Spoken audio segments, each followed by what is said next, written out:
everyone, welcome to the Otherz podcast. I am your host, Stephen Penny. As usual, been away for a while, far too long, but back again. Back with a new guest this time. I think previous episodes it's been recurring guests, but a new guest. Currently residing in the country close to my heart, so that I was going to say very much miss. Don't miss all that much, but kind of miss a little bit. Jerome Arab, how you doing, man? Hey, how you doing, man? I'm doing good. We were just chatting before we started recording about our complaints about our respective weathers. Jerome telling me, originally from Africa, so obviously the UK weather is a little bit different to what he's used to. And then I'm sat here and it's minus 15 and there's about a foot of snow outside again, just when we thought we were getting into spring. Yeah, I'm not coming to Finland anytime soon. No, I was going to say, anyone's always welcome out here, but yeah, it's nice to visit, not always quite so nice to stay any longer in. And if any Finnish people are listening, I'm saying that sarcastically and facetiously. It's a lovely place. I have no complaints. It sounds beautiful. I mean, I love the snow. Like I say, it takes a bit getting used to, but it's all right. Right, so let's crack on with our track for this week. And we have got, just looking at my notes, and my autocorrect has corrected it incorrectly for me, and it's Finns Get Loose, which would be apt for me being here, but there ain't that many Finnish people getting loose, I don't think. Not that kind of country. But we are talking about Finna Get Loose. Yep. Obviously, at this point, he was yet again Puff Daddy and the Family, featuring Pharrell, produced by Pharrell, with the shouting and annoyance and direction of Puff Daddy or Diddy or whatever he wants to go by nowadays. What do we call him now? Do you know? I'm sure. Diddy I think it's Diddy. Yeah, it's Diddy again. I can never really keep up. Let's go for Diddy for now then. So we'll get the facts out of the way first. Yep. So this was from, as I say, Puff Daddy and the Family's No Way Out 2 album from 2015. Different sources say different things. Somewhere told me this was the first release from the album. Somewhere else said it was the third release from the album. So I've got no idea. Yeah. But released on the 28th of June 2015. Didn't really do much in terms of charting. It got to 15 on the US bubbling under Hot 100 singles in one of these random charts. And then 44 on the US Hot R&B/Hip Hop Songs Billboard chart. In its first week, did 26,000 downloads and just under 500,000 streams. Not too bad. The video came out a couple of months later, on the 31st of August, directed by the legendary Hype Williams, and currently has approximately 4.5 million YouTube views.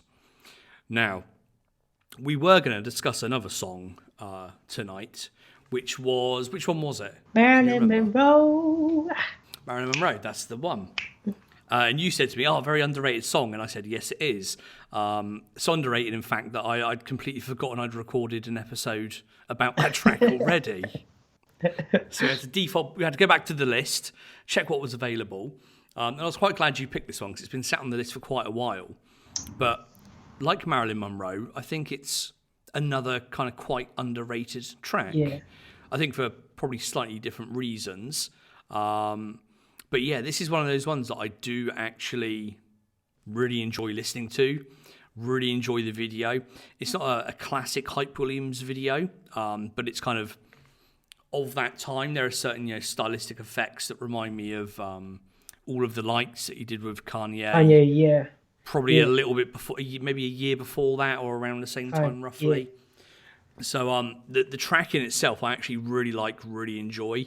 I won't say it's a brilliantly written or produced track. It's not going to be one of your top 10 ones, but it is one of those tracks that's got really good energy, and the sort of track that if it comes on in a club or a bar, it goes down.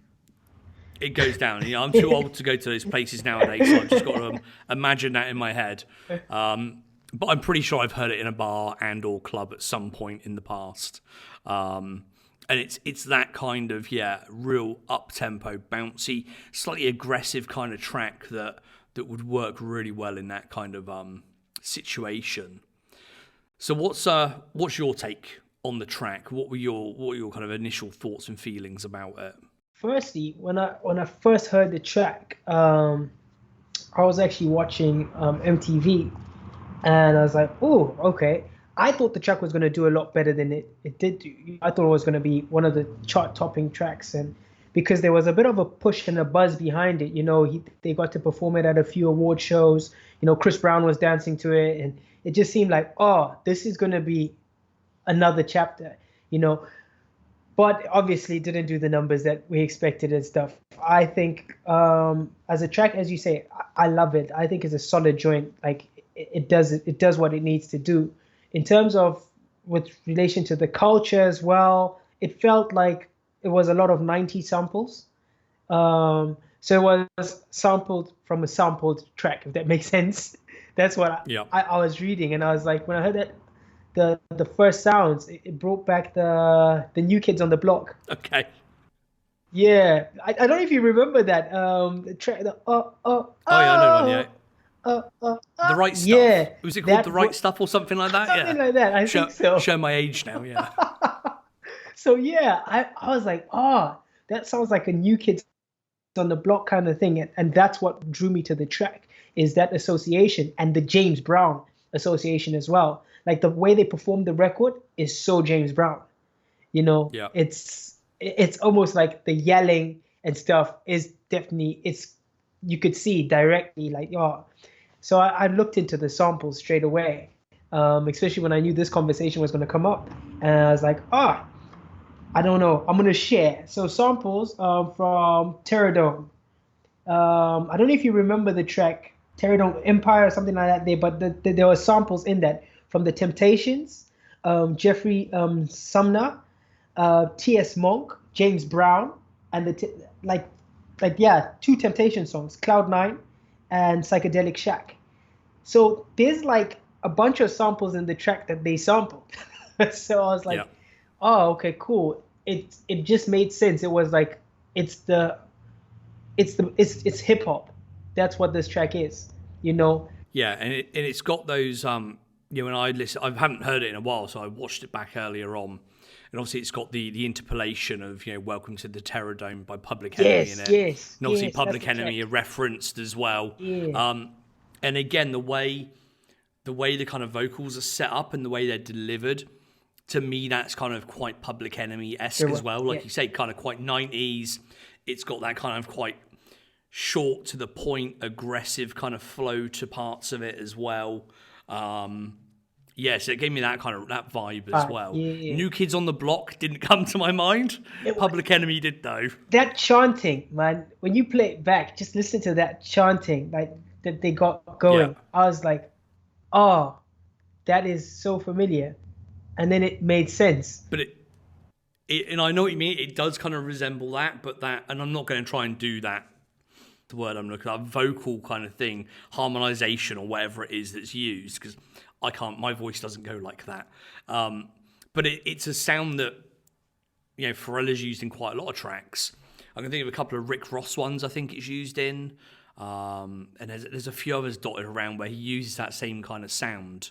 That kind of background sort of chanting that, repeats over and over again. And it works really, really well in this track, definitely.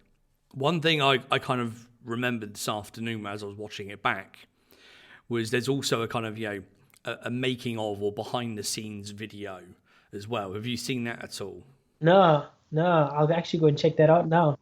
Yeah, tell me a bit more about it. So it's only, I think, 3 or 4 minutes long. And it's Pharrell, Diddy in the studio, Diddy talking about kind of what he wants, from the track. And what they're starting with, the beat that Pharrell has to start with, almost, it just does not resemble this track whatsoever. It doesn't resemble the finished product whatsoever. And obviously, it's, it's early days. It's in its very, basic form. They're putting sounds together, trying to work out the direction they want it to go in. But you wouldn't, if you listen to one, you listen to the other, you wouldn't necessarily think they were kind of linked. They're that kind of different. And what I kind of really like and what really interests me is obviously you hear all these stories over the years about, how Diddy can be a challenge to work with. He's quite demanding, let's say. I don't think he gets much sleep. And you get that vibe from him in the video of him kind of directing Pharrell, what he wants to do, what he wants it to sound like. And it goes on for a little while, and it's like you can tell they're not really getting what they want from it. Yeah. It cuts to a black screen, and it's like day 49, and it cuts back to Pharrell in the same studio with Diddy still there.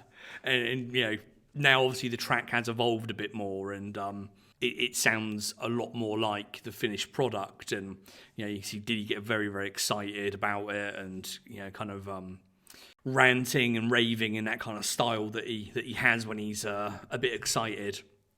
And then you see them start to work on some of the vocals and piece that together as well. But again, it's just an interesting video to kind of see how a track can go from something so different to just something at the other end of the spectrum almost, and how that kind of process evolves. And we see Pharrell in videos of him in the studio where they can bang out a couple of tracks a day almost. But this one where it kind of fades to black and it comes back and it's like day 49, it's been a long journey with and I can imagine it's that much more difficult when you got Diddy shouting in your left ear for 49 days in a row. Yeah, I think that sometimes, and maybe that might have been the downfall of the track, is Diddy is also known to be a perfectionist, and sometimes it takes away the essence of the whole point of capturing that moment. You're meant to create a vibe in the studio, and that's what you're trying to capture. So if the vibe isn't there, sometimes it plays out as well, So I do think that when you put it that way, if the track took them 50 days plus to make, more than likely it probably lost the essence of what it was meant to be. Yeah, definitely. I think that essence is probably there. I think it's just as you say, Diddy is one of those producers, as many of them are, who's known as a perfectionist and kind of constantly wants it tweaked and changed and updated, and it's kind of almost a forever process. Same stories you hear with Dr. Dre in the studio, which is why we can never get an album out with him almost. It's I've heard stories with The Game and Snoop and people like that saying how there'll be a one-word ad-lib that he will make you do 50 times. Yeah. And even then, it's still not good enough. And I can imagine Diddy is kind of quite like that as well. Maybe not quite so much with the vocals, but musically and in terms of the beat and everything, I can very much imagine that. Yeah, I mean, I'm like, when it comes to Neptune's production, like, you would think that with certain people he would be a lot easier, but some people it's also just a control thing. So I don't know, because Pharrell had, before that point, already had such a track record, like the whole of the 90s, pretty much he dominated, like going into the 2000s. And Diddy kind of was there beginning of the 90s. So like, if you were to ask me, I don't know. It's one of those things where you, as they say, it's all energy. So you could put two creatives in a room, but if the energy doesn't match.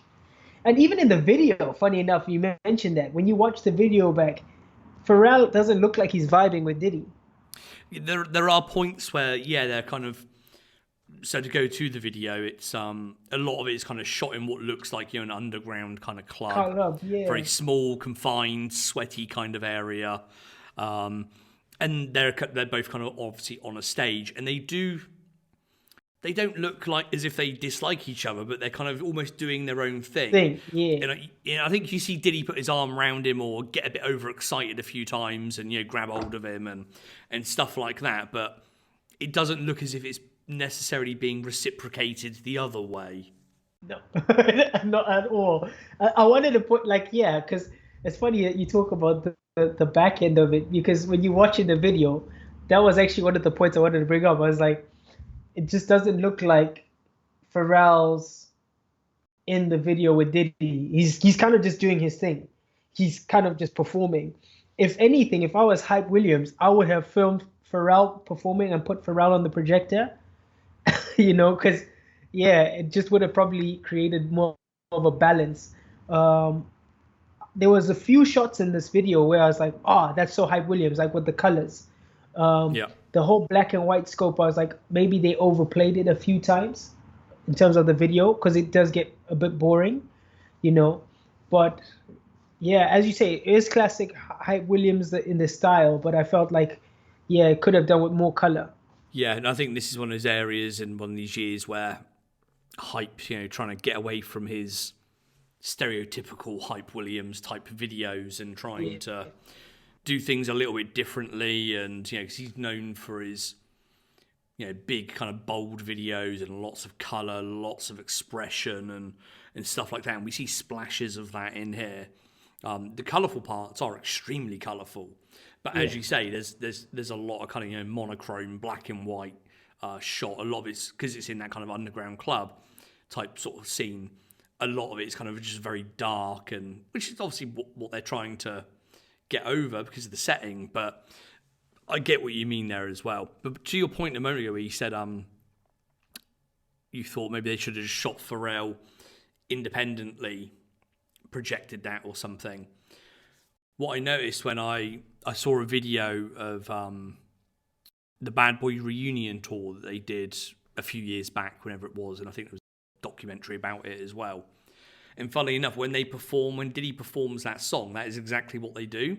So obviously Hype has got an individual just shot from the chest up of Pharrell, just stood on the spot looking at the camera, rhyming his words, moving about a little bit. And that is literally yeah. what they put on the screen behind Diddy at the concert. While Diddy's obviously running around and, with his dancers and whatnot. So he did actually do that as well. Yeah. It's the You for should me be a that video one. director. Thank you. You got the ideas already, so... Yeah, I mean, yeah, that's a whole nother conversation because I actually do video direction. I've directed quite a few. Oh, well, there you go then, see?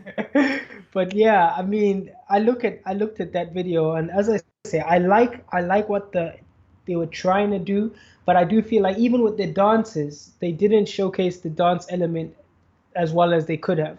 It just they had a few silhouettes every now and then of a dancer kind of trying to do some sort of like a tut or something, and that was it.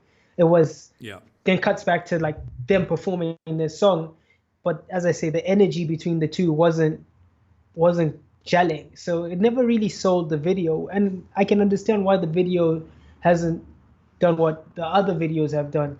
Like when you said Marilyn Monroe, I was still like, yeah, it's underrated, but it's still kind of done the numbers.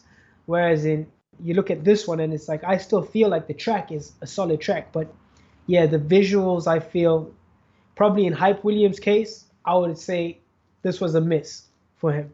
This is one of those tracks where I think if you played this to some people, even kind of Pharrell fans, or you mention it, they're like, what track? With Diddy? Yeah, a lot of people aren't even necessarily aware of this track. That's how kind of, under the radar it went. And even nowadays, I don't hear it get an awful lot of play anywhere.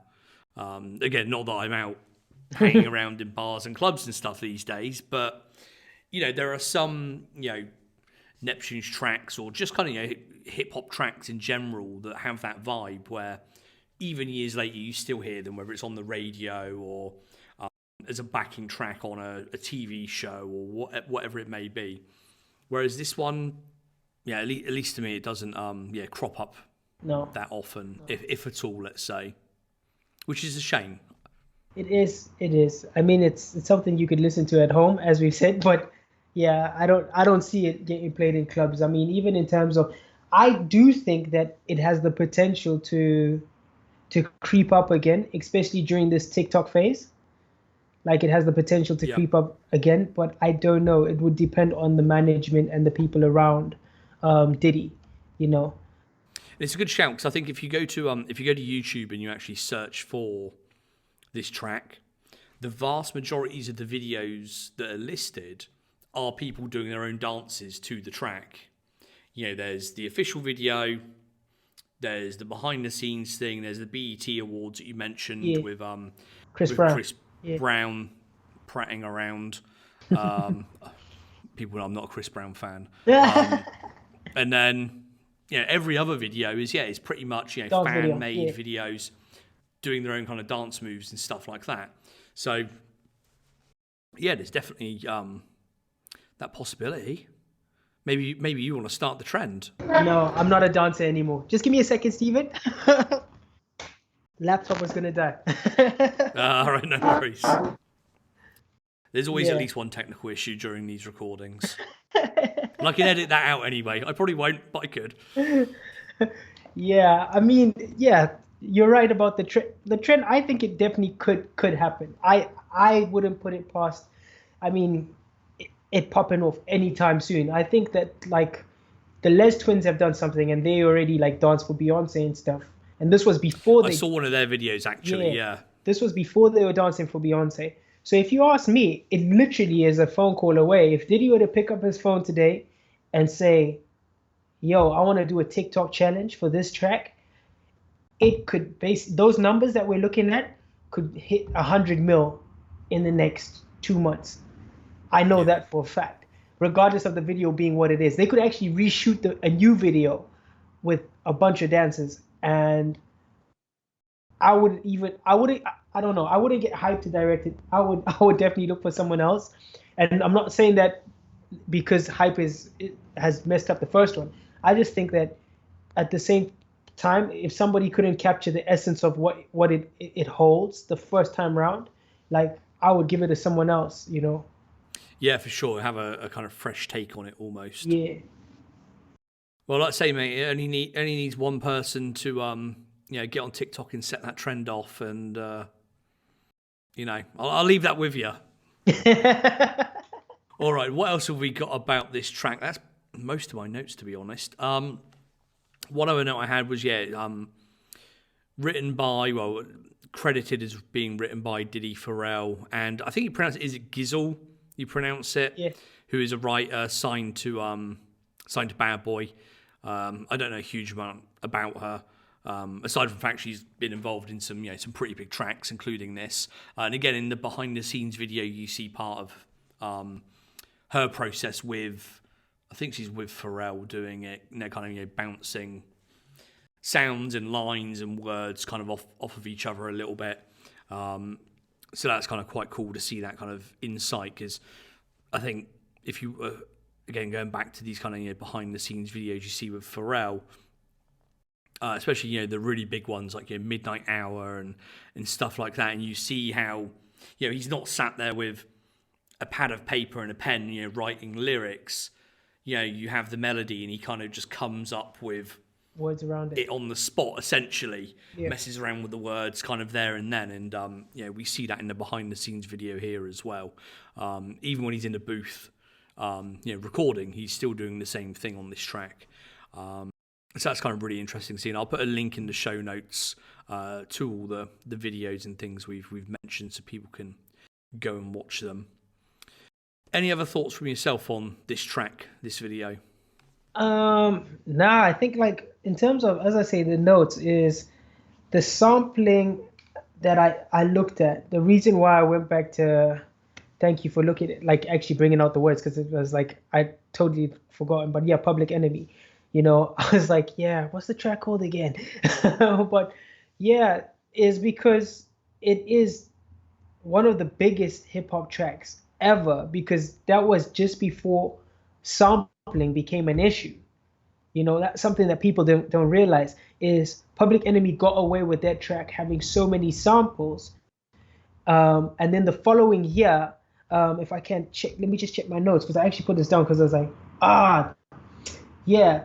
So a ruling on sampling didn't come down until 1991, when Gilbert O'Sullivan won a case against Biz Markie for sampling Sullivan's Alone Again on Mackie's Alone Again, basically.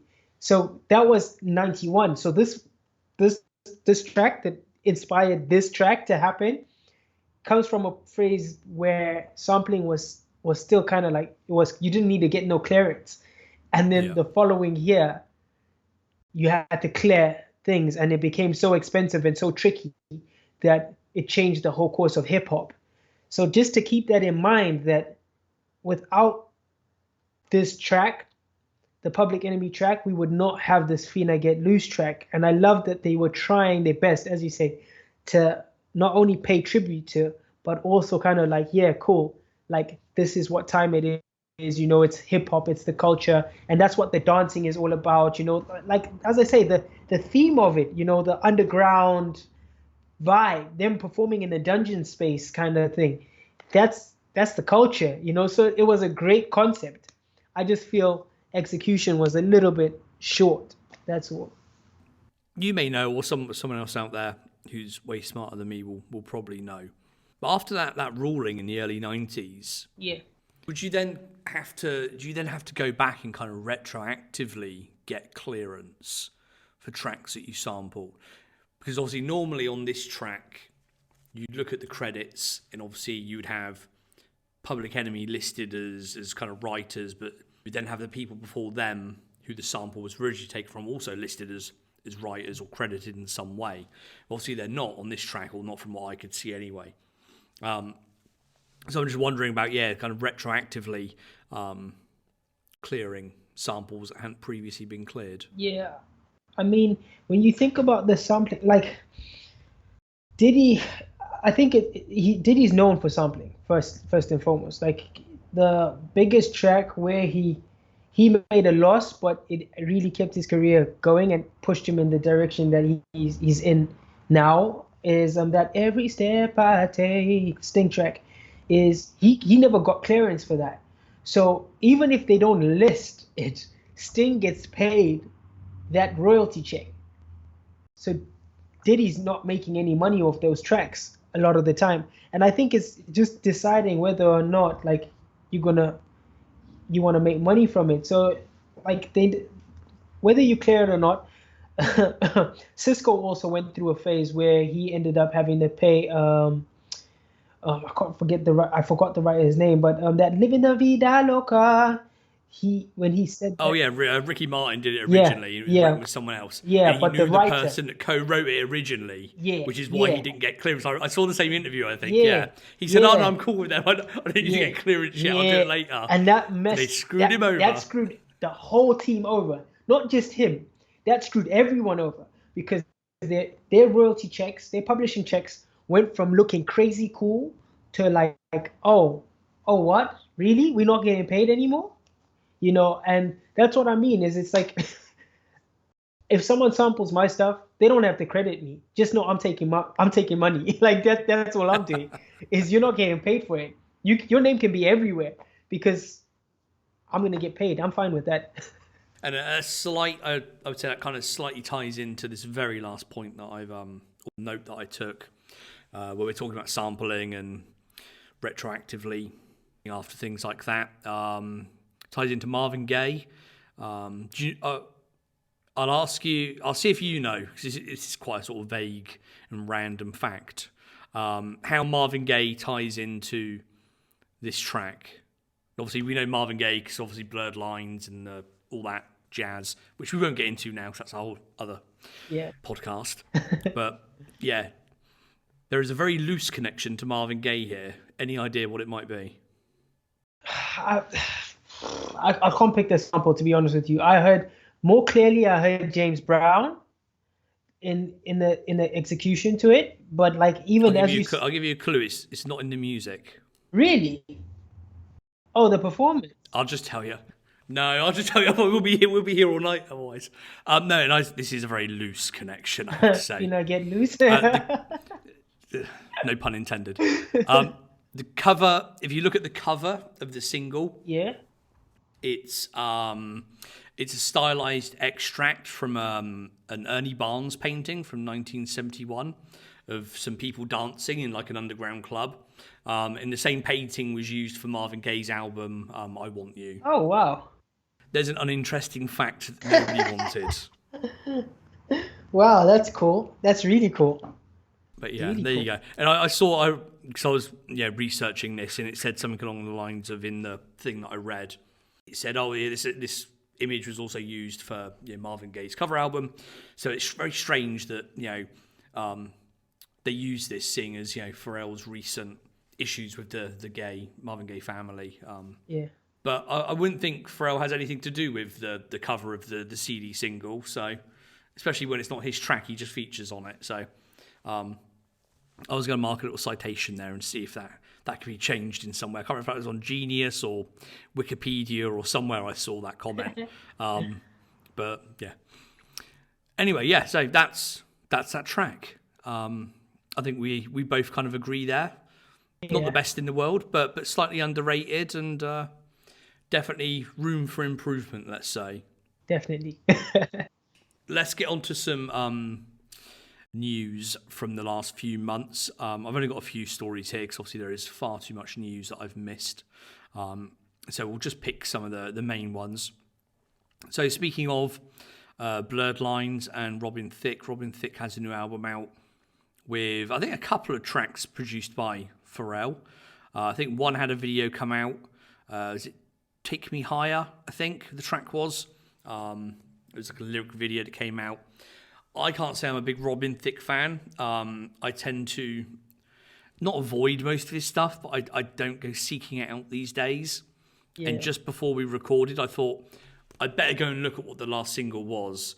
And I can't remember if it was one of the Pharrell ones off the album, but I started listening to it and I thought, this sounds like elevator music. Yeah.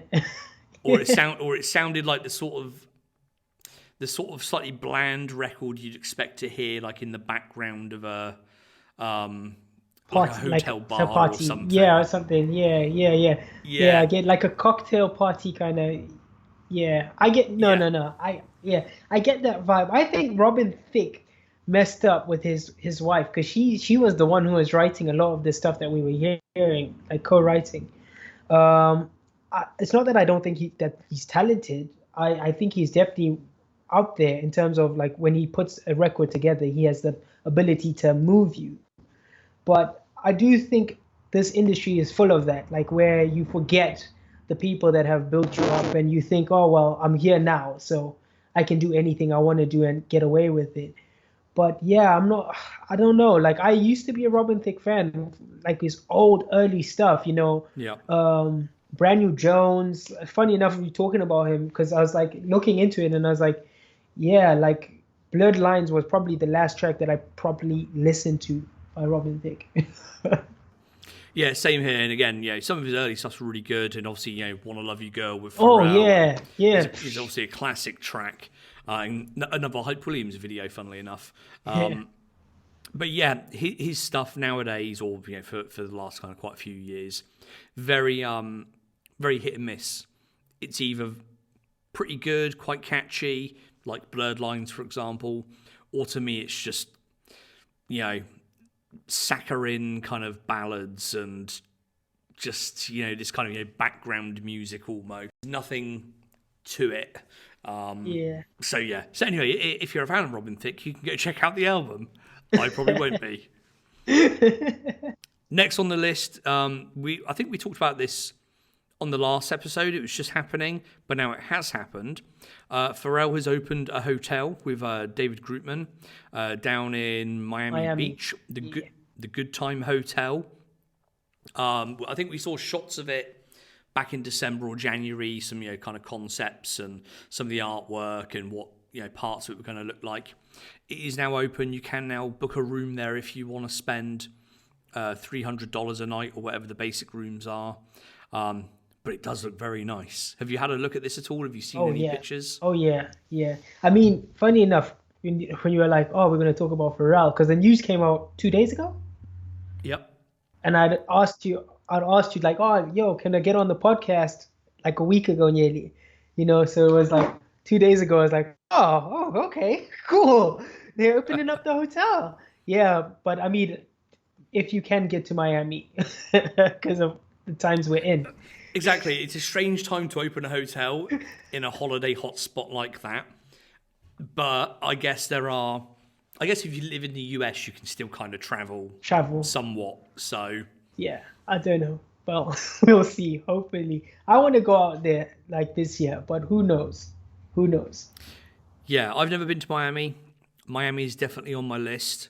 And if I were to go out there, aside from it being Pharrell related, it does look like a very nice hotel in a very nice location. Yeah. It's not extortionately priced. I did look earlier. If you book for like one night, there are good discounts. I think at the moment, if you book for, I think I looked at like a long weekend there or something. If you were flying in or out of Miami, for example, I think you get like a fairly decent room. I think I looked for like 4 nights or something. It was like $1,000 or something. So it's not too badly priced. Yeah, I mean, it depends what your budget is. Like, but if Well, you're going yeah, to Miami as well, yeah, you probably have the money to do so. I would say like even if you're gonna go and check it out like for a day, if you can't afford to stay in it, but I would try and go and check out the hotel. it looks like the It sort of looks place that would be nice. nice just to hang out in. Yeah, Yeah. definitely.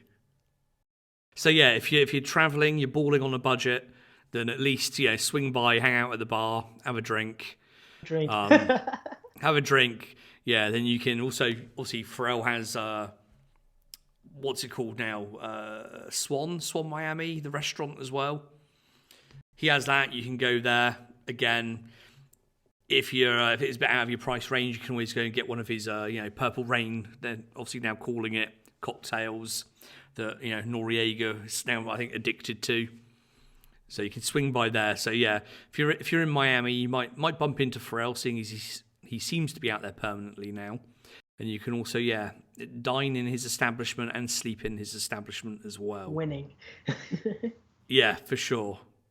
What else have we got? There have been various Adidas releases over the last Yeah. kind of few months. We've seen Like there's the Prime Knit Fine collection. There's been the Black on Black or All Black edition. There were 2 editions of that. There was an extra edition that came out. We also saw the Hue NMD Cream release, which for some reason, I have no idea why, they did it with that Boston Dynamics robot dog thing at Pharrell's house in Miami. It was funny and it was interesting. Fam was there, Pusha was there. yeah. They had obviously other versions of the dog delivering them to other people in different places as well. I have no idea what the tie-in is there, what the link is. It was slightly bizarre to watch, but I did like Pharrell's always it's kind of like that that nerd thing that we talk about like tech stuff and it's things like Will.I.am would do something like that as well, and that's what I picked up on. I was like, oh, it's just you kind of like solidifying that like you about that life, that type of thing. So I was like, yeah, it's pretty. You're right. It's awkward. It's odd, but I was like, oh, okay, it makes sense. but Like, it is interesting, yeah. And he's also, I know, I didn't have it in the notes here, but there was a story, I think in January, he's partnered with Google to do some more work with them in terms of, I think it ties in with what's it called, the recent entrepreneurship thing that he was doing, Black Ambition. question. Yeah. Yeah. Yeah, I think it ties in with that, the work he's doing with Google. But yeah, it is that whole kind of, tech sphere that he's in. And I know I'm calling that robot dog, the Boston Dynamics robot dog. I don't think Boston Dynamics own it anymore. Google bought Boston Dynamics and Google sold Boston Dynamics.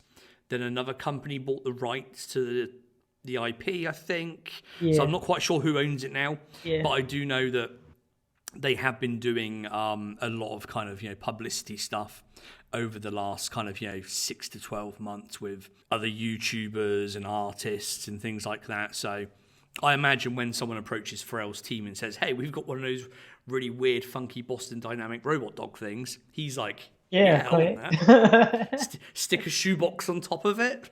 Off we go." That's one way to release a shoe. So yes, anyway, back to the point. Yes, lots of Adidas releases, various Hue releases, none that I can think of that I've copped recently. I probably have, and I just can't think of them. But no sneakers, at least recently. Are you a fan of the kind of the hues and the work he's doing with Adidas and stuff like that? Well, in terms of Adidas, like it inspired me. So I got my own label that I work on, and when I was looking at what Pharrell was doing, like a lot of my career has been shaped off people like Q-Tip, people like Pharrell, people like will.i.am. Like I look at what they do and I kind of go, okay, these are people that just expressing themselves in every shape, way, or form. Like they don't restrict themselves. So when I started to see the Adidas thing start to take off was when I started to see the football jerseys. I was like, this is it. Like they've managed to add cool, an element of like cool to football jerseys that wasn't there before. Before it was quite like, these are our colors. Yeah, that's it. And that's when it clicked. It was like, yeah. And then I looked into it, and when I found like, oh, Pharrell's behind a whole new selection, I was like, man, this guy just constantly outdoes himself, like creatively. You know, he's basically walked into the same domain as Virgil Abloh without even trying. And yeah, I think the Adidas stuff is like wicked. I think it's cool. Yeah, and the football shirts, I think we talked about it on the last podcast. They'd come out at some point just before that, and we were talking about which ones we like, which ones we don't. But to your point there, the football shirts is really interesting because it's not just him going to Adidas saying, I want to work on this kind of capsule, or even the other way around. Football shirts, only up until very recently do people get to work on football shirts in terms of collaborations. Yeah. Because especially with the Premier League, Serie A, La Liga, etc., which most of these shirts relate to, Man United, Juventus, etc. That is part of like the club's identity and the value in those shirts and what they kind of represent and the amount of sales they get from them every year. Normally, a football club will say, no, you cannot touch our shirts. Yeah. We can do some other collaboration with some other merchandise, but the shirts we don't touch them. Yeah. We don't want it touched. Our sponsors don't want it touched. Adidas don't want it touched, or whoever makes the shirts at that time for that team. Yeah. So to actually get access to To some that? of Europe's biggest clubs, Yeah. so like I said, it was Arsenal and Juventus and stuff like that, United. Man United. Yeah. They're big clubs, and obviously they're not wearing them on the pitch or anything, but the fact they're letting somebody play around with their kits and have their names on them as well and be associated with them just shows how much faith and credibility Pharrell brings to the work that he's doing at Adidas. Yeah. Whether you like the designs or not, or the shoes or whatever or not, it just shows kind of that kind of leverage he has there and that kind of respect that not only Adidas have for him by giving him essentially their biggest contract, but also their partners and people they work with as well. Yeah. True. Right, what else have we got? Pharrell has made quite a few appearances this year actually on various different bits and pieces. A couple that I picked out, he was on Finding Your Roots over in the US. I think it's on CBS or something in the US. Yeah. I haven't had a chance to watch it yet, but I've seen reviews of it. People saying it's actually quite interesting and insightful episode of. We have that in the UK and in other places. It's not called Finding Your Roots. It's called something else, though, isn't it? Did you watch it in the UK? Is this the one? There was one to do with the singing with his uncle. No, so this is one where they kind of trace back like the family history. No. To see where your family originally came from and who was in the family and stuff like that. Called? I think every country has its own version Of basically. it, yeah. In the US, it's Finding Your Roots. Still on my list to check out. I haven't done so yet, but I've heard good things about it. Also, he appeared on Naomi Campbell's podcast. Everyone's got a fucking podcast now. He's got a Even podcast. Naomi Campbell. Yeah, exactly. Yeah, I know, yeah. Yeah. Other Tone is, Other yes. Tone, is yeah. I have to say, I had a podcast before he had a podcast, and I also talked to him about podcasts before he had a podcast. Just saying. But anyway, yes, he appeared on Naomi Campbell's podcast. I can't remember what the podcast is called. Again, I haven't listened to it properly. I've seen little clips here and there. One little insight that I quite liked, I saw it was a clip shared on Facebook or somewhere or other, was his idea for Hollaback Girl, which he did with Gwen Stefani. There was the track with Fabulous back in the day, which was called My Mind Has Gone Blank. Anyway, the hook was, he's on the train, isn't he, on the metro, and it's like Hollaback Young and whoop whoop. It's a terrible version of the hook there, but you know what I mean. Yeah, you know what I'm talking about. And then I think, from what I remember of the story, he was with Naomi Campbell at some point. She was on the phone to somebody. She had obviously been hearing that track, and she had said to somebody, "I'm not no Hollaback Girl," referencing the track that he'd had with Fabulous, and that kind of what Hollaback Girl means. And he took that, and then obviously took that to Gwen Stefani and made the track Hollaback Girl. That was my very long roundabout way of just telling a very short anecdote. But there you go. So that is also on my list to listen to at some point soon. I'll get around to that at some point. What else have we got? Let's get on to some releases from BBC that we've had recently. There are way too many to mention, but a few I'm going to pick out. There's a new Beeline and Timberland hiking pack. Now, this should be, in theory, the sort of thing that I would be all over. Living in a country where it snows for 6 months of the year, where in the summer it's a very outdoorsy lifestyle. You would think I'd be into this kind of thing. But and I probably should be, but they are not for me. I understand, modern fashion, changes, and people get older, and it's aimed at a certain market and all that. I really don't like these shoes. I think they look like hiking shoes, and it's just not a look that I like. Well, yeah, exactly, yeah. I would like to have thought they are hiking shoes, but they would, modernize them a little bit, let's say. But they've stuck to the traditional hiking routes, and they've just put a Beeline tag on the side and made them a bit colourful. Yeah, Gore-Tex. Yeah. So they're not for me. They're the sort of thing I'd really be in the market for if they just looked a little bit less old manish. And I know I am an old man saying that. But yeah, not for me. I know they sold out like immediately. There were 2 or 3 of the sneakers / boots. There were a few T-shirts and I think hoodies as well that went with them. I think everything's sold out. Yeah. So yeah, if you're into that kind of thing, then cool. I'm sure it looks great on you. But yeah, not for me, unfortunately. Yeah, I mean, I might get myself a pair when they do just for walking. I did. I re-looked at them again today because I thought I want to mention them. And there's a boot that's kind of above the ankle, like a normal kind of Timberland. Yeah, the Gore-Tex, which I'm really not a fan of. But the low one that looks a little bit more like a normal kind of sneaker. Trails, yeah. Yeah, I'm thinking well, maybe I could get away with that, but I don't know. If they do a re-release, we'll see. We'll see.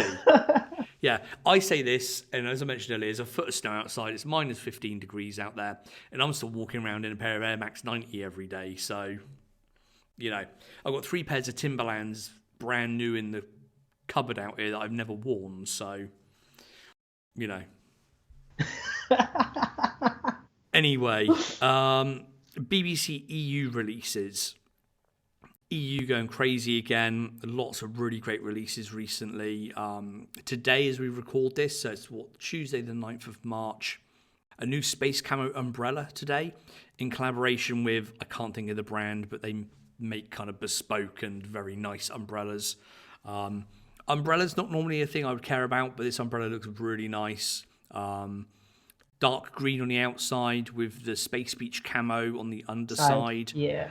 Looks beautiful. It is, I think 300 and something euros. So I was like, maybe not. It's a bit steep, again, but it's stylish. Yeah, and the thing is, we have to remember, I think I've mentioned this quite a few times on here, is BBC EU is now, the luxury arm of the brand. So everything's going to be expensive that comes from them, unfortunately. I have to say, I don't know if I mentioned this on the last podcast. They released an umbrella towards the end of last year, at the start of this year, which was all black, which had like a moon print underneath on the underside. I actually did buy that one. That was a slightly more affordable, I want to say 80 euros or something. Again, I unwrapped it. It went into the BBC closet, into the freezer. It's never come out since, like everything else. This one, I remember a few years back they did a really nice one as well, BBC EU, which had the Starfield pattern underneath it, which, if anyone knows me, knows I'm a sucker for anything with the Starfield pattern on. I didn't get one at the time, so if anyone ever sees one of those come up for sale anywhere, please let me know, because I probably will pay a stupid amount for one. But anyway, if you're a fan of the Space Beach camo, if you need an umbrella, you don't want to get wet, get over to the website now. Also recently, various rugs and mats. This is an area that BBC have seemed to have gone into. I think because a lot of people were making them, I was going to say bootleg versions, not bootleg versions, custom designs, and being an entrepreneur and selling trademark. Yeah, spotting a gap in the market, let's say, and selling trademarked brand logos, merchandise. which I don't think BBC were particularly happy about, but they realised the popularity of them. They're now making lots of rugs and mats themselves, but they are very, very nice. So again, BBC EU has a few of their own ones they're doing. The US store has recently released a few different ones as well. They look really great. Again, I wish at the moment I was in a position to just go and buy a load of them. They range, I think in the US, obviously things are a little bit cheaper out there. They're not the luxury arm of the brand. So I think they were ranging from like $100 to $200 or something. Whereas over here in the EU, I think they were like, most of them $250 to $350 or something like that. So a bit more pricey. But, if you want something like that to make your house or your apartment look really good, then there's plenty out there still. Some still available. I think some were re-upped recently as well. So you can get onto the website and find those. We've got plenty of new 2021 season stuff as well, including the re-release of some classic varsity jackets. So the very early BBC red and white varsity, and then there's also the green and yellow or gold version as well. Again, this is coming from BBC EU, so those varsity jackets were pricey in the first place many years ago. They're even pricier now when they're being re-released. I can't remember the retail off the top of my head, but I think it's like $500-600, something like that. But they do look gorgeous. I think there are still a few available. So if you want anything like that, go and get them. We've also seen the re-release, I kind of want to say, of the Space Cowboy on BBC EU. Now, the Space Cowboy was originally part of the Las Vegas Strip series in, I have some of these bits, I want to say 2005, maybe 2006, I think it came out originally. So this was certain items that had an image of the Las Vegas Strip, kind of all the neon signs, and it had the kind of cowgirl as well, and the waitress, and also this, they're now calling me a Space Cowboy. So obviously now reusing some of these elements from 15 odd years ago or so. But really nice design, looks cool, some items available. And also, I've noticed recently with the EU and the US, and also Japan as well, accessory crazy. Obviously the focus for a lot of the time has obviously been on clothing, the sneakers, etc. Now we're seeing just accessories from everyone. Yeah. As we already mentioned, the umbrella, rugs, mats, and stuff like that. Cushions. Everyone has got cushions. Again, I'm not saying this is a bad thing. I want to buy every one of them. I think the US just released the astronaut head recently, 4 different colours. There's a full astronaut. There's the cone man. There's the BBC EU astronaut head as well, the version over here that you can get. So there are loads of kind of cushions, loads of accessories at the moment.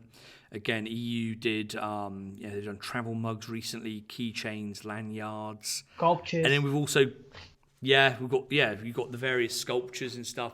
I didn't have this in the notes, but obviously the recent Astro Boy collaboration they did, which looked amazing. Mental. Shout out to Mimi, who was part of that project. That looked really, really good. Obviously, all the masks and stuff as well now. I know we don't really have any over in the EU, but in the US, there are probably 15, 20 different variants of the different masks you can order. So yes, things are still, Every coming on nicely at BBC. They're still putting out loads of great stuff. Also, a lot of stuff that isn't necessarily quite That's so so great. great. But Yeah, but no, a lot of it is. I mean, it's always been a brand like from its creation, from its concept, like just from its concept that's always been bright. It's kind of like that thing we were talking about with Hype Williams. It's like it is different, and it is for an audience that really and truly isn't trying to fit in. So even stuff that might feel a bit awkward for me to wear, I know that there's definitely someone out there that finds it dope. So just check out. yeah, for Yeah. sure. There's a lot of stuff I look at it and I think I could not rock that in a million years.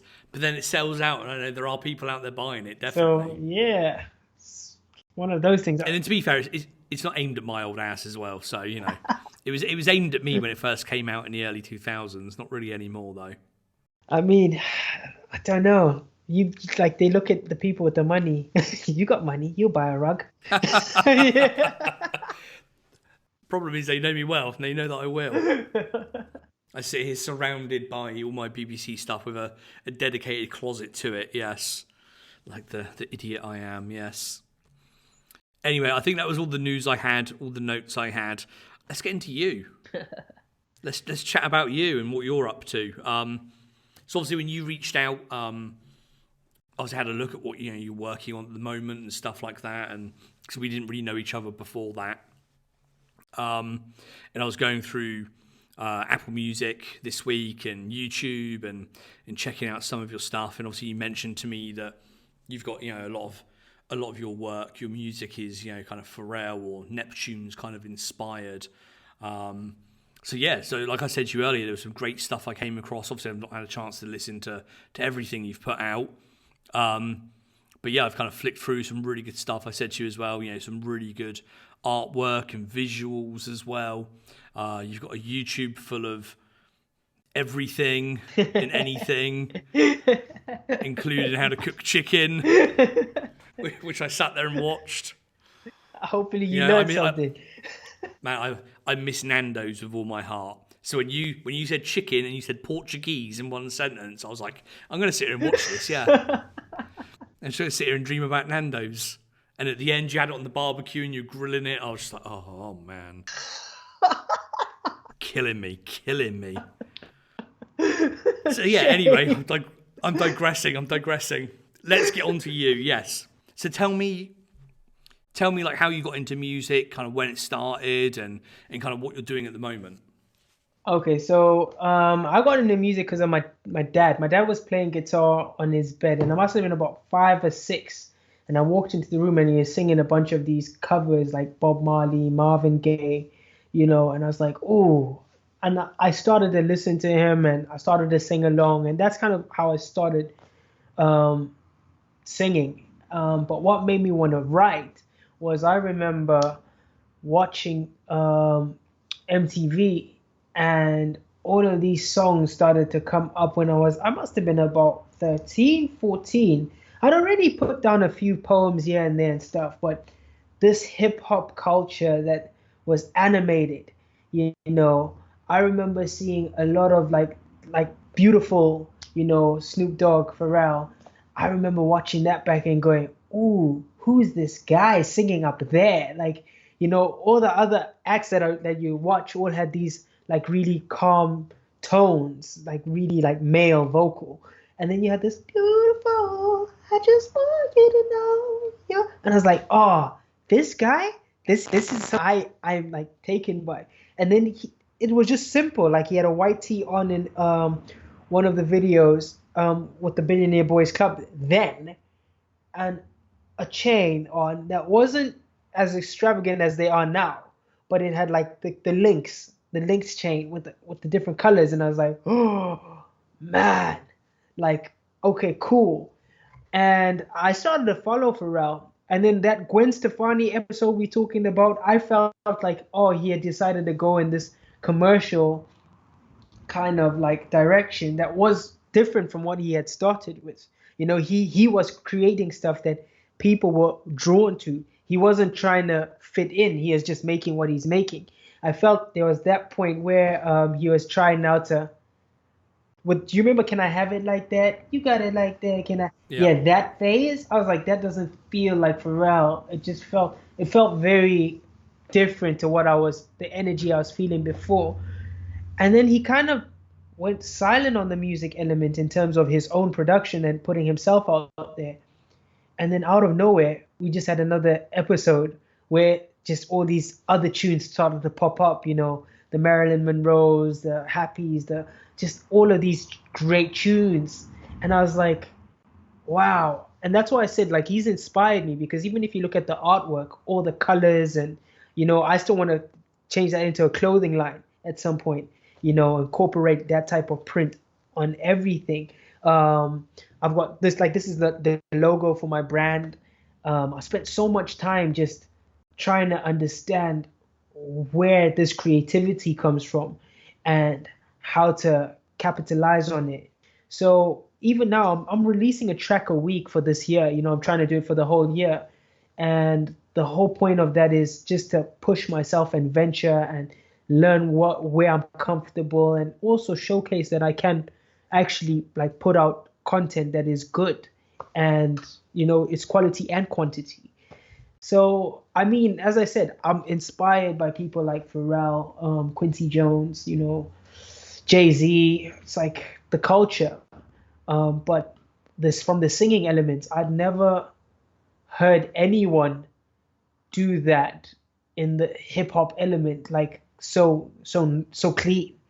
And that was now going back to like 2000, probably 99, 2000, 2001, where I was just like, okay, what is this? All the hard hitting kind of sampling, the 808s, that boom, doom, doom, like I started to go nuts. I couldn't believe what I was hearing. I was like, what is this music? Like, I want to make this. And there was no computers at the time to go and produce. Like, there was no Fruity Loops. But I was like, what is this? So yeah, So are you producing your own stuff as well? I'm producing some of it. I'm not even gonna lie. Like right now, I would love to be producing a lot of the stuff, but with the quantity and me searching to find the sound that I want to find for the next album, I'm kind of just collaborating with as many people as possible. I might produce one or two tracks, maybe. So I'll produce, I think, out of the 50 something tracks this year, I might produce 10. But the rest I'm outsourcing as well, and working with different individuals, different producers, to also see what sounds I could expose myself to. Well, there's certainly a lot of our listeners and people that I know from the our kind of Pharrell, N.E.R.D, Neptune's fan community, who are producers as well. So if anyone wants to reach out, then do feel free to get in touch with me, and I can pass details along as well and try and make something happen. So as you say, you're trying to put out a track a week for this year. Yeah. Is that just kind of, are there other projects you're working on? You mentioned the album as well. Is that working alongside that as well? So the album, basically, I've called these my prolific years. So the first album I kind of put out, my debut album, was in 2019, and it was called Prominent. And from there, I went on and put out, in 2020, I put out 2 EPs towards the end of the year. One was called Learning Life, and the other was called Sweet Boy. And what had happened is I just have a bunch of music. I've been writing for so long, and I was just like, I need to put all of this down. A lot of people have a bunch of good songs in their heads, or kind of just on their guitar, and they'll play it once in a while. And I was like, no, I need to actually put these down, make them solid, and put them out there. And that's what this is. So even in terms of the album, I know what sounds I want to have on the album. I already know I want to go more live instrumentation. So this, like, next few months or so, I'm just experimenting. I'm enjoying music. Like, I'm building up to that thing that I want to create, and I'm finding the best way I can create it. Even in terms of playing, I've never ever learned any instruments. I play a bit of guitar. I do my scales on the piano, but in terms of production, whenever I've produced, I've brought in instrumentalists and played them the chord progression and then kind of directed them and been like, okay, I want you to play it this way. So this whole new thing of playing everything in yourself and programming things is new to me. So I needed a phase where I could challenge myself to come up with new sounds and new way of production. But for the next album, I want to go more live. I want drums. I want actual drums. I might program some 808s over the recordings, but I want it to feel like I'm taking people back in time to a point where there was live music again. So yeah, I'm working on everything. Sounds like it. Before all this, did you get a chance to do much live stuff with the first album you put out in the EPs? The first album we released end of 2019. As we all know, 2020 it got rusty really quickly. So I actually haven't even toured that album. It's done, I think, about 200,000 streams, which is not amazing, but it's still quite like, okay, cool. 200,000 people kind of listen to this, which is a good feeling. Nothing to be stiffed at for sure. But I still am planning a full-on show. I want to do a prolific show and tour that. But as they say, you don't make much from shows, so you need to be making money elsewhere, in order for you to tour. Your returns on a sold-out international tour is like it's like you're lucky to make 20% profit, and that's on a sold out tour. So what happens if it's not sold out? You see what I mean? So I'm working the music and hoping that I could do smaller shows and build the right audience to then do one massive international tour, hopefully in the next 5 years or so, where people are coming in for 3 hours to experience nearly a whole catalog and a whole show. It's got theatrical elements and stuff. So I've been working on the show for a few years now. Before that album, I had a few EPs out and a few singles, and I'd done a Southern African tour. That kind of, it was me in my element, making my way through Southern Africa, just trying to showcase what my abilities are and, trying to entertain people.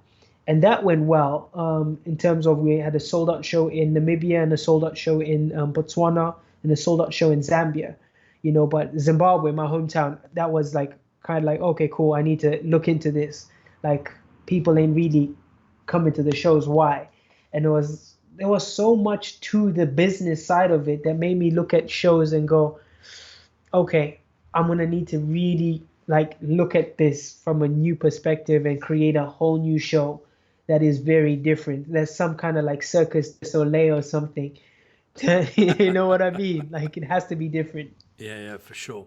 Well, it sounds like you're keeping busy, and obviously there's one of the if we can take pluses from what's happening in the world at the moment is that obviously, when we're trying to work on projects and stuff like that, we now have that little bit more time to, hunker down and focus on it and spend some real time on it, says the man that does one podcast every 2 months at the moment. But it's opening opportunities. And hopefully, like you say, for yourself, giving you that chance to, be a bit more creative, put stuff out regularly, start building that audience. And then hopefully, come the end of this year, once you've got that kind of, catalogue of work behind you, onto even bigger, better things, producing, clothing line, all the merch, everything going. Yeah, I mean, it's such a, it's so hard to talk to people about the ideas, the vision. It's kind of like, and that's why when you said, oh, like this BBC thing, I was like, in Pharrell, I was like, this is right up my alley because I never had a blueprint.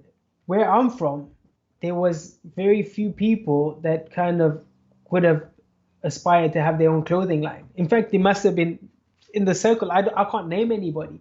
Like now it's a common thing, but I was thinking about this when I was at home. I was cutting up stuff and trying to, make my own clothing when I was like 7, 8 years old. And now I find myself in a position where it's like, okay, all engines go. You can do this. but now you kind of go, oh, everyone can. So Yeah. how do you basically make yourself look different? What is the difference? You know, and that has been the thing. Is it's like, okay, cool. How am I contributing to the culture? What is it that I want to give to the culture? Like, it's not about me trying to just make money. That's not what it's about. It's about actually genuinely contributing to this new hip hop wave, and people being able to go and say, yo, do you remember this? Yeah, this changed my life. Like, this done this for me. Yo, that track took me to this space. Like, that's what it's about. And right now is a good time for Africa, because a lot of people are looking at Africa and going, what has Africa got to offer? And as a people, because the internet has made the world smaller. Because before, people just come ripped from Africa and then come and showcase it in the Western world, and everyone's like, these Yeah. guys are so creative. It's like, no, it came from there. So that's why I'm Yeah. like, okay, cool.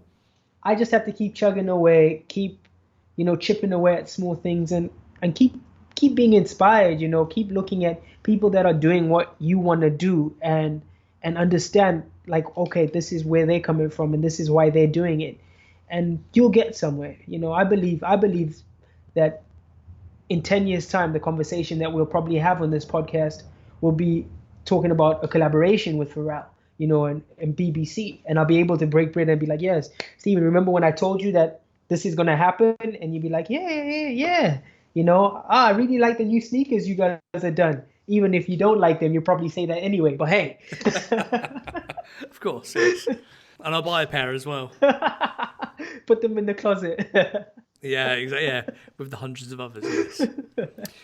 But yeah, no, I was having a similar conversation with a friend the other day, talking about the podcast and just more kind of YouTube content that I want to do related to the podcast, but not doing it for the sake of doing it. And it's one of those kind of pros and cons that you mentioned. It's the barrier to entry now is so much lower. Anyone can make a YouTube video or record a podcast, even Naomi Campbell. But that means, if you are then going to do something, you've got to differentiate yourself. You've got to do something a little bit different. Obviously, people like Naomi Campbell, for example, obviously already have a huge audience because of what they've done in the past.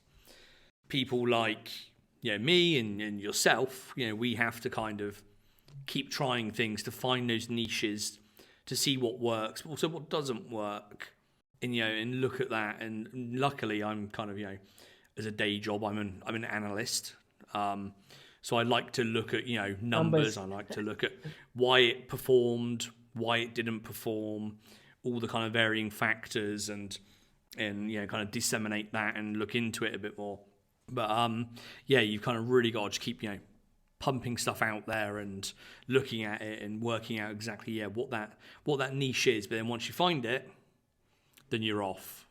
And obviously, like you say, if you're going to keep putting out, tracks throughout the year, and you say you're the album, working on the clothing and all that, one day it'll all kind of it'll click, it'll all come together, and you'll be away for sure.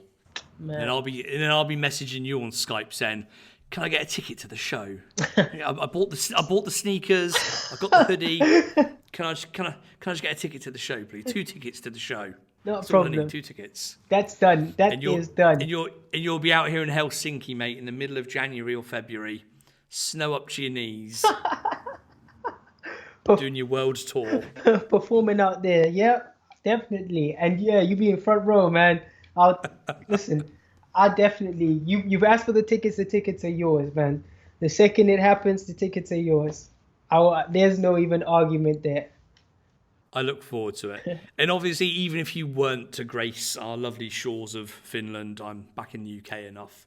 And I'm sure in the coming months and years, you will obviously continue to grow with what you're doing. And our paths will cross, of course, going forward.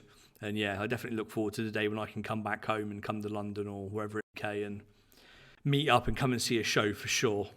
Obviously, your show. All right, man, let's wrap it up there because we've just gone over an hour. Perfect sort of timing. Let the people know, where can everyone find you, get in contact with you, all that kind of stuff. Yeah. Cool. People, make sure you get at me on all the socials. The name is Jerome Arab, Jeromearab. Pretty much on Facebook, it's at the African Arab. On Twitter, it's at the African Arab. On Instagram, it's at the Great Arab. In terms of music, you can get my music on all the major platforms: Deezer, YouTube, Tidal, iTunes, Spotify, everywhere, pretty much. Yeah, and I appreciate feedback, so please drop comments on those YouTube videos. Just let me know what you think. Drop likes, share, and yeah, hopefully I get to perform for you guys one day, soon. And one love. I'm sure you will. I'm sure you will. And I'll put all the links in the show notes so people can come and follow you and reach out to you. Hopefully, I can send your name to some people and send some names your way as well. Some producers out there I know that are always collabs as well. People in our little space that like our kind of sound. Yeah. That would be kind of great to see. But yeah, in the meantime, as I say, everything's down in the show notes, people. You can find me at Steve R. Penny. You can find the podcast at Otherz Podcast. I always forget because I haven't done this in so long. Otherz with a Z. And then you can stream and get all of the show notes and the merch and everything else over at theothers.net or go to othersmerch.com. One or the other. We will wrap it up there for this week, is what I'm trying to say. I say this week, it could be this month, could be this decade, who knows with me. But hopefully I'll be back in a week or two, get this back to a regular kind of schedule. And yeah, we'll leave it there and speak to you all soon. Bye-bye.